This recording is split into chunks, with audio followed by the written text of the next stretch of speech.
esposa y como ya le adelantaba al inicio del programa, hoy tengo la fortuna, el privilegio, la posibilidad de abrir la conversación con este extraordinario actor venezolano.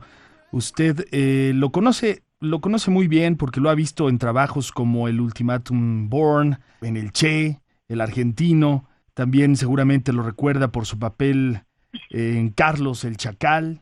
En fin, pero seguramente en este momento lo tiene más vigente que nunca porque está a punto de estrenarse ya en un par de días la nueva temporada de Assassination of Gianni Versace, American Crime Story, en donde tiene a bien interpretar pues nada más y nada menos que al propio Versace. Estoy hablando de Edgar Ramírez, a quien le agradezco muchísimo que esté en la línea telefónica y que hoy me dé la posibilidad de platicar con él. Edgar, de verdad muchas gracias, ¿eh? Te abrazo con cariño, estés donde estés. Dale, muchísimas gracias, querido. Un placer conversar contigo y con tu público. Estás en Nueva York. Sí. Después de un periodo vacacional, ¿cierto? Te tomaste unas buenas vacaciones. Estuve Bueno, siguiendo ahí en Instagram. Bueno, más o menos, porque el caso que igual siempre te lo haces divertido, pero estaba haciendo una película, una vez que terminamos Versace, en diciembre me fui a Argentina a filmar con Pablo Trapero, que es un maravilloso director argentino, y a Martina Guzmán, y estuvimos filmando allí hasta principios de enero. Pero bueno, pero igual era el verano austral y me llevé a mi familia para Buenos Aires, de modo que igual me la pasé bastante bien. Antes de entrar en materia, querido Edgar, quisiera ver cómo te fue en los Globos de Oro, cómo fue tu experiencia en los Globos de Oro. Te vimos ahí presentando una categoría acompañado de parte del elenco que te acompaña también ahí en American Crime Story, junto a Penélope Cruz, junto al propio Ricky Martin. ¿Cómo te fue? ¿Cómo te sentiste? ¿Cuál fue tu experiencia? Cuéntame, una gala además peculiar, ¿no? Fue muy divertido. Los Globos de Oro son un premio, yo creo que de todos durante la temporada de premios, yo creo que son los más entretenidos, porque no solamente está lo mejor de la televisión y lo mejor del cine juntos, sino también es un ambiente muy distendido, porque todo sucede alrededor de mesas, donde estás con tus amigos, donde hay comida y obviamente hay champaña, y está muy relajado, ¿no? De modo que no es no tiene esa formalidad que de repente tienen otras ceremonias de premios. Y bueno, y allí tuve la oportunidad de presentar el premio al mejor actor para una serie limitada o para una película hecha para televisión. Así es. Junto a Penélope Cruz y a Ricky Martin y a Darren Criss, que son mis coestrellas en el asesinato de Gianni Versace, en la serie que estrenamos dentro de muy pocos días en todo el mundo. Oye, fue una gala especial también por todo este tema. Sí. Que se está hablando en Hollywood, y en particular de la iniciativa Time's Up, ¿no? Tú portabas este pin también ahí del lado izquierdo. ¿Qué opinas de esta iniciativa? Sí, claro, ¿Cuál es tu perspectiva, tu opinión, Edgar, de todo esto que está sucediendo en Hollywood? Bueno, yo estoy muy contento. Sí, obviamente fueron unos Globos de Oro históricos por la protesta que llevamos a cabo desde la industria del entretenimiento en solidaridad con las víctimas de acoso sexual y de abuso sexual que desde hace meses han estado compartiendo sus historias y que crearon un momento maravilloso y además un momento irreversible para esta conversación y para esta revolución que en mi opinión no va a echar para atrás. Está sucediendo un cambio profundo dentro de la cultura, no solamente dentro de la industria de Hollywood, sino en el resto de las industrias, ¿no? Creo que es una conversación que se está llevando a cabo, afortunadamente, en muchos lugares del mundo y en muchas culturas, porque el acoso sexual y el abuso sexual no tiene nada que ver con sexo, tiene que ver con poder, con el ejercicio, con el abuso del poder sobre otra persona. Y afortunadamente es una conversación que se inició, que creo que, en mi opinión, va a seguir creciendo, y es muy importante que las personas que tenemos acceso a los medios de comunicación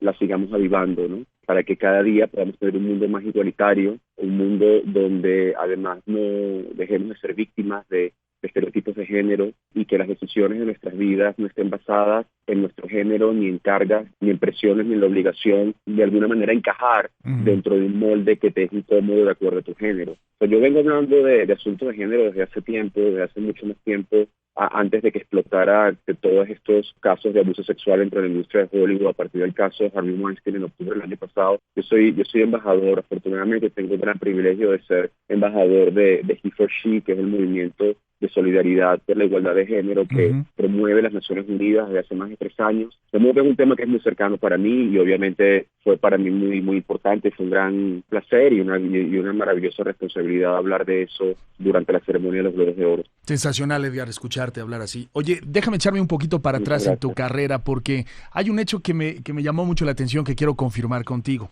Tú, bueno, pues de entrada hablas 4 idiomas, tu papá se dedicó a la diplomacia, tuviste la oportunidad de viajar por todo el mundo y por eso tienes la posibilidad, además de tus estudios, de hablar 4 idiomas, pero además estudiaste comunicación social, tengo entendido, ¿no? Hacia allá apuntaba tu carrera, hacia la comunicación social, ¿cierto? Sí, soy periodista, sí. ¿Eres periodista? Sí. Qué maravilla, ahora entiendo tantas cosas. Sí. Ahora entiendo tantas cosas. Bueno, pero leí por ahí y quiero que me lo radio también, ya hice radio. ¿Ya hiciste radio? Dime si no es maravillosa la experiencia. Sí, es el medio más maravilloso que existe, en mi opinión. Es increíble. Y no importa cuánto siguen avanzando la tecnología y cuánto siguen creciendo y diversificándose los medios de masa. Hay algo con la radio que es increíble. Hay una cercanía de la radio que es maravillosa. A mí me gusta mucho la radio. Entonces te preguntaba, te hice un par de preguntas al principio de la entrevista porque obviamente la radio es algo que tengo muy cercano y que hice muy, muy al principio de mi carrera, cuando todavía estaba en la universidad y aún no me había graduado. Yo tenía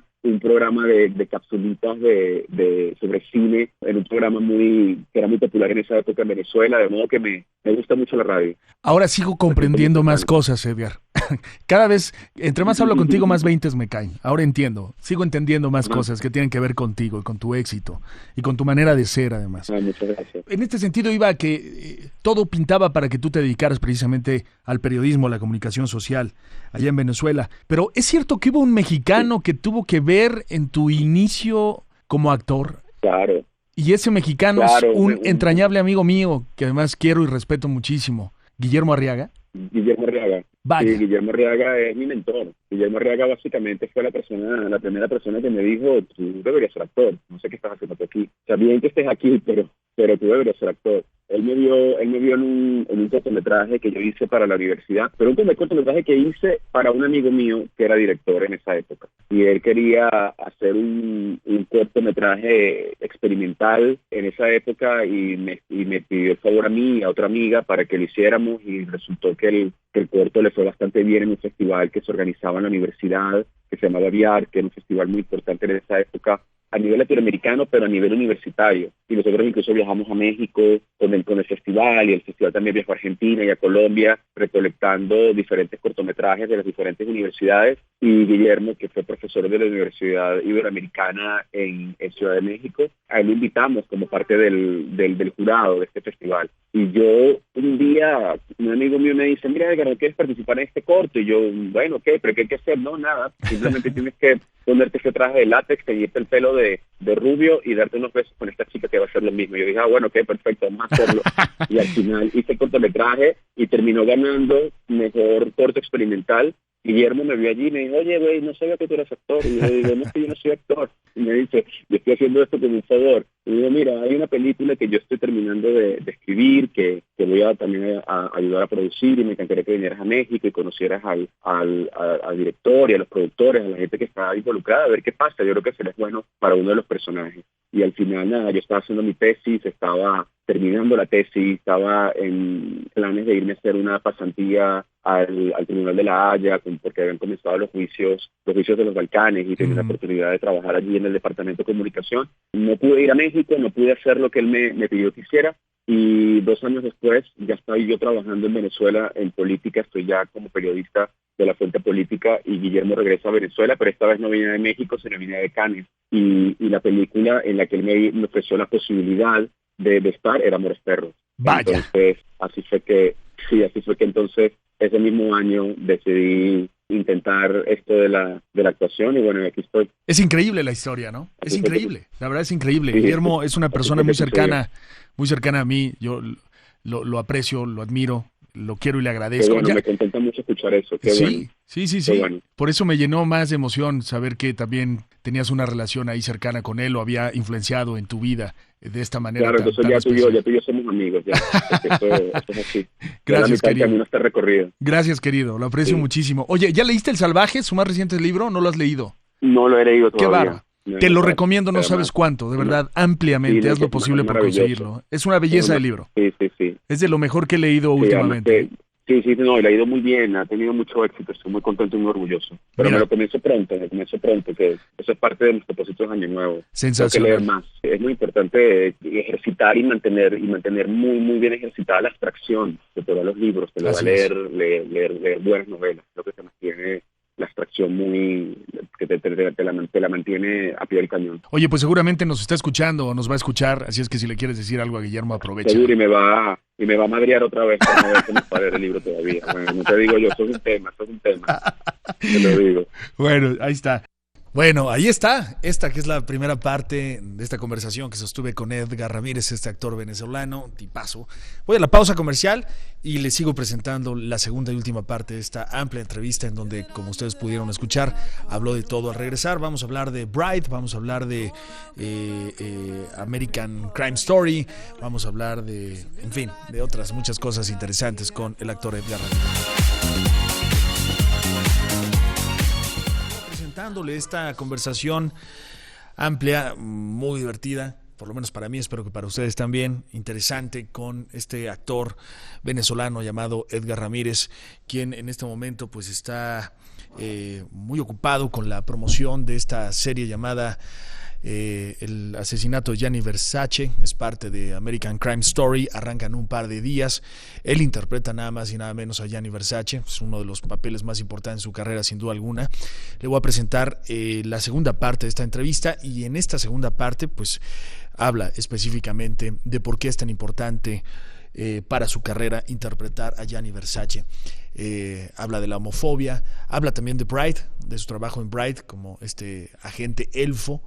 Es una película de Netflix, vale la pena que la vea también, y habla de temas que tienen que ver con esta película, como pues la intolerancia, el racismo, etcétera, etcétera. Interesante lo que plantea esta película llamada Bright. De eso y más converso con Edgar Ramírez aquí en la entrevista.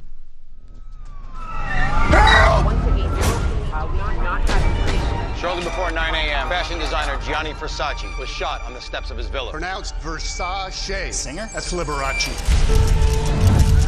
Oye, hablando de American Crime Story, me imagino que este es un papel verdaderamente importante en tu carrera, ¿no? Por a quién estás interpretando y lo que significa interpretarlo en un momento como este, Edgar.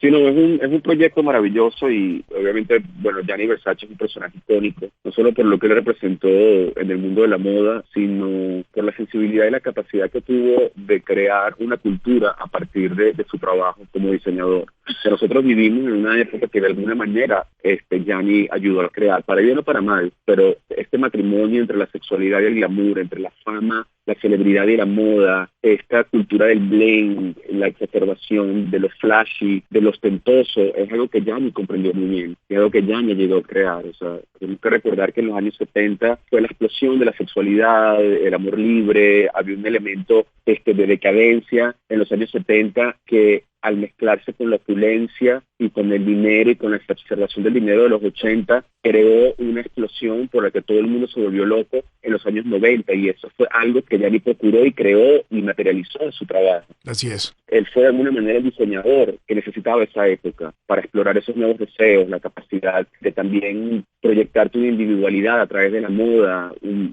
Aun cuando su moda obviamente era cara y sus prendas eran costosas, había un elemento de emancipación en su ropa. No solamente para las mujeres, sino también para los hombres. Gianni fue el primer diseñador de la costura que se declaró homosexual abiertamente, de manera pública. De modo que hay muchos elementos de ruptura alrededor de la vida de Gianni Versace, y que además fuese asesinado de una manera tan violenta, de una manera además tan política, porque obviamente el título de la serie, El asesinato de Gianni Versace, tiene un elemento político muy claro, porque él fue perseguido, este asesino que Andrew Cunanan, interpretado brillantemente por Darren Criss, él estuvo durante varios meses asesinando a hombres gay. Había en él además todo un deseo y toda una búsqueda de humillarlos, una búsqueda de sacarlos del closet, de avergonzarlos. Por otro lado, las autoridades de la época tuvieron a un tipo como Cunanan en la televisión todas las noches. El Cunanan fue durante varias semanas, estuvo en la televisión nacional de los Estados Unidos, en la lista de los más buscados del FBI, y nunca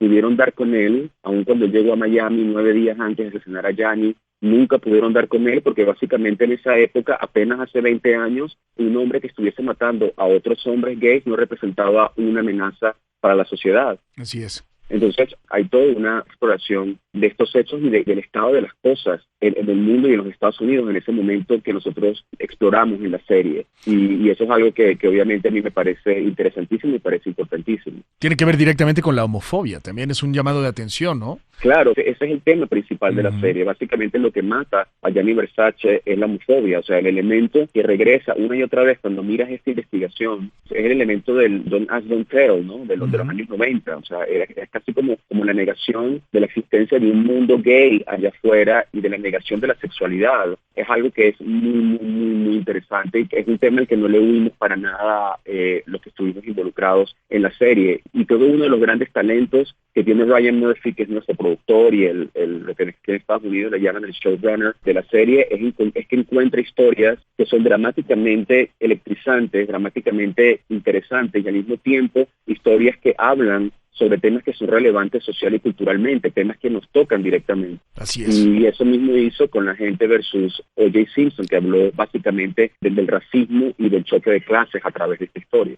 Así es. Y lo mismo estamos haciendo con el asesinato de Gianni Versace, tocando el tema de la homofobia y de los derechos y de los derechos de los homosexuales. Va a dar mucho de qué hablar la serie. Bueno, lo ha dado desde el momento uno en que empezó a rodarse, pero ahora que se dé a conocer seguramente va a ser noticia constantemente, Edgar. Oye, ¿qué hay de Bright? Tuve la oportunidad ya de ver esta película producida por Netflix, en donde interpretas a un personaje muy particular que me imagino, entre otras cosas, pues resultó entretenido para ti, digámoslo, actoralmente hablando. Te sacó un poco de la trivialidad o de lo que puede llegar a ser un personaje para ti como actor, ¿no? Interpretas a un elfo, a un agente elfo, además, ¿no? Sí, imagínate que el Señor de los Anillos hubiese continuado su camino cronológicamente y hubiésemos llegado a hoy. Cuando tú ves el Señor de los Anillos te das cuenta que eso es un mundo durante la Edad Media. Imagínate que el mundo continúa así y es el mundo que vivimos hoy. Así es. Donde la gente paga sus cuentas, donde lleva a los niños al colegio, donde haces las cosas normales o mundanas que hacemos en nuestro mundo contemporáneo, pero con la presencia de diferentes especies, de orcos, de elfos, de lagartos, de seres humanos también, y todo en un mundo que creó sus propias reglas con todas estas subculturas y estas razas y estas especies interactuando las unas con las otras, ¿no? Habla de racismo, claro, también, Bright, ¿no? Plantea el tema del racismo. Habla de racismo, es una gran metáfora. Sí. Es una gran metáfora de lo que sucede en todas partes del mundo y especialmente en una ciudad como Los Ángeles y en sociedades multiculturales como las nuestras, específicamente en los Estados Unidos, donde se siguen arrastrando unas grandes desventajas dependiendo de tu origen étnico, de tu origen racial. De eso básicamente trata la película, ¿no? Un tema porque ya vamos a hacer otra. Vaya. Arrancamos otra en un año y medio, arrancamos la segunda, porque es un mundo con reglas muy específicas que se creó para convertirse en una saga. Esa es una muy buena noticia. Oye, muchas gracias. Además que ha sido maravillosa la experiencia. Ha sido la película de Netflix que más se ha visto desde que se inició Netflix, la película dentro de la plataforma que más se ha visto. Solamente en los primeros 3 días de que la película se lanzase dentro de la plataforma de Netflix, más de 11 millones de personas la vieron. Ha sido realmente un fenómeno cultural y obviamente para mí como actor y obviamente como periodista es muy interesante poder ser testigo de un cambio tan profundo en la forma en la que consumimos contenido y la forma en la que, un cambio tan profundo en la cultura, porque es la forma en la que estamos nosotros percibiendo la realidad a través del contenido. Es muy interesante. Una película como esta jamás la hubiese financiado ningún estudio. Me queda claro. Me queda claro, porque además resulta una forma muy arriesgada, una peli muy rara, una peli. Es que ni siquiera la versión Disney de esta película la hubiese financiado. O sea, ni siquiera quitándole los elementos que tú ya viste. No quiero contar a la gente, no quiero que la vean en Netflix, pero hay cosas fuertes, pues, que hay contenido bastante arriesgado allí, hay tables, hay muchísimas cosas que normalmente no te esperas en una película de este género y nunca lo hubiese financiado un estudio. Sí, me parece una forma sumamente inteligente de Netflix de plantear a través de esta ficción, a través de esta idea, de este mundo completamente ajeno, fantasioso, cualquier cantidad de problemas que en este momento se están viviendo en todo el mundo, particularmente en Estados Unidos. Claro, pero es que justamente yo creo, una de las cosas que a mí, o sea, fue el cine con el que es una cosa que yo rescato del cine con el que yo crecí, que asumo que es el mismo cine con el que tú creciste, porque tú y yo debemos ser de la misma generación. Soy un poco más grande que tú, pero yo sí. estoy viendo todo tipo de cine. Bueno, entonces no se te notan. Gracias. Muy buen trabajo. Entonces, el caso es que nosotros crecimos viendo un entretenimiento de masas, unas grandes películas en el cine que igual eran también grandes metáforas de realidad y de tabúes que estaban allí. A mí me causa mucha gracia cuando y nada más me parece brillante, ¿no? También de parte de él como director y de la gente que estaba en el estudio, trabajando en los estudios en esa época. Por ejemplo, la primera película que yo vi en el cine fue E.T., del extraterrestre. Y obviamente cuando uno recuerda, uno era un niño, entonces bueno, ves el muñequito extraterrestre con el dedo encendido, la ternura de las bicicletas que vuelan, y Drew Barrymore que era súper linda de niñita, y te recuerdas de todas esas emociones y esas cosas. Pero en realidad, una de las cosas más interesantes de E.T. es que era una familia que estaba pasando por un divorcio. Así es. En pleno principios de los 80. Así es. Cuando hablar de divorcio de manera masiva en el mainstream era un tabú. Así es. Cuando Kramer vs. Kramer se hizo, una de las cosas que hizo que esta película fuera de ruptura tan grande era que hablaba justamente de lo fuerte y de lo devastado, de lo terrible que es el divorcio. Ahora imagínate una película de entretenimiento para niños donde básicamente la historia de este niño era que él sentía la alienación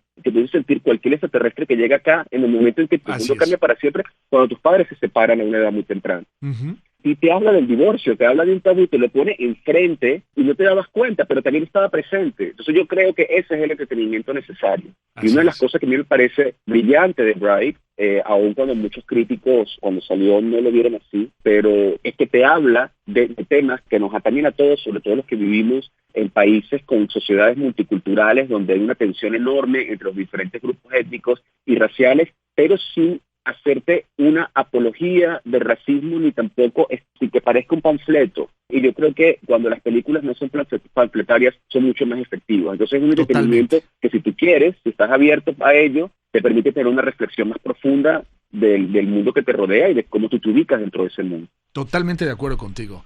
Qué placer conversar contigo, Edgar. Ojalá que no sea la primera ni la última vez. Muchísimas gracias. Desafortunadamente Seguro yo no tengo el tiempo suficiente para hablar con una personalidad como tú. El tiempo nunca alcanza, amigo. Pero el tiempo nunca alcanza, pero te agradezco mucho la conversación. Al contrario. Oye, déjame terminar con algo trivial, con algo sumamente trivial, por favor. Me dio mucha risa leer cuando estaba yo buscando información para esta conversación. Un reportaje, no recuerdo el medio, y una disculpa, en donde señalaba muy asombrado este medio el por qué siempre, o no sé si sea casualidad, Eder, no sé si sea casualidad, pero siempre te toman una fotografía, siempre elegantísimo, digo, ha sido reconocido por cualquier cantidad de revistas por tu manera de vestir, pero siempre con esta elegancia, con esta sonrisa también que te caracteriza, pero siempre también tomándote el dedo meñique de la mano izquierda. ¿Esto es una coincidencia, Edgar, o es algo a propósito? Es que lo que pasa es que, o sea, yo soy actor, no soy modelo, y cuando me pongo en una alfombra roja te debo confesar que me pongo nervioso y no sé qué hacer con las manos. Entonces, o sea, metérmelas en el bolsillo, no sé si va a alterar la forma del traje y luego se ve mal. O sea, a veces no sé qué hacer con las manos, y a veces también si te paras ahí con las manos estiradas hacia abajo parece que estuvieras haciendo la primera comunión. Entonces no sé, yo creo que es como, o sea, al final es una cosa un poco estresante también, aunque no te creas. Sí, cierto. Todo el tema de posar en la alfombra roja. Entonces nada, yo creo que también es como una forma de, ¿sabes? De un poco de tener como un centro allí, como una especie de centro de gravedad cuando te agarras, y supongo que bueno, que me agarro, la verdad que lo del dedo meñique me comencé a dar cuenta fue justamente viendo las fotos, ¿no? Esa es la explicación que tengo, pero sí, sí leí un reportaje que era muy divertido. Que no sabían si estabas mandando una especie de señal o algo, o pertenecías a alguna sociedad secreta. Sí. A una sociedad secreta, sí, me pareció... Ojalá, esa versión me pareció buenísima, pero lamentablemente no se me ocurrió a mí. Creo que la debiste de haber mantenido, Edgar. Creo que la debiste de haber mantenido. Yo creo que la debí haber mantenido. Sí, creo que haberte dicho, ¿sabes qué, Javier? No podemos hablar de eso. Hubiese sido sensacional. De la señal del meñique, no puedo decirte. Hubiese sido sensacional, ni modo. Oye, te mando un abrazo enorme, Edgar. De verdad que sea el comienzo de una comunicación constante para mantener a tu público aquí en México, que no es poco, es demasiado, enterado de lo que haces en Estados Unidos. Muchísimas gracias, y bueno, y un saludo obviamente para ti, un abrazo y para tu público y a toda la gente en México. México, como sabrás por mis amigos, por Guillermo y tantos amigos que seguro que vamos a seguir descubriendo que tenemos en común, es un país muy cercano a mi corazón, un país del cual estoy muy pendiente, un país que conozco bastante bien y que ha sido muy importante a lo largo de mi vida. México es el país más importante de la hispanidad y obviamente como venezolano que sufre tan profundamente la violencia, es algo en lo que nos identificamos, un dolor que compartimos, ¿no? Como venezolano, quieres decir. Espero que, bueno, como siempre, que pronto se abran las alamedas para todos, ¿no? Y que todos estemos muy pendientes de cuidar nuestras democracias y de ejercer nuestros derechos como ciudadanos y estar muy involucrados, porque si no nos involucramos, luego viene gente muy fácilmente y nos quita lo logrado, los derechos logrados. Así es, Edgar. Sé perfectamente a lo que te refieres y sé que trabajas muchísimo también por tu país, por Venezuela, que está pasando momentos terribles. Así es que... Bueno, se hace lo que se puede. Ojalá y desde donde se puede, ¿no? Sí, así es. Y desde donde se puede, exactamente. Abrazo fuerte. Donde está uno, está el país de uno. Abrazo fuerte, Edgar. Espero verte pronto, de verdad. Seguro. Gracias. Un abrazo, querido. Igualmente. Es el actor Edgar Ramírez. Ahí está. Esta conversación que espero hayan disfrutado tanto como yo la disfruté, Edgar Ramírez, y que tengan la oportunidad de ver esta serie de American Crime Story, el asesinato de Gianni Versace, y también Bright, esta película que está ahí disponible.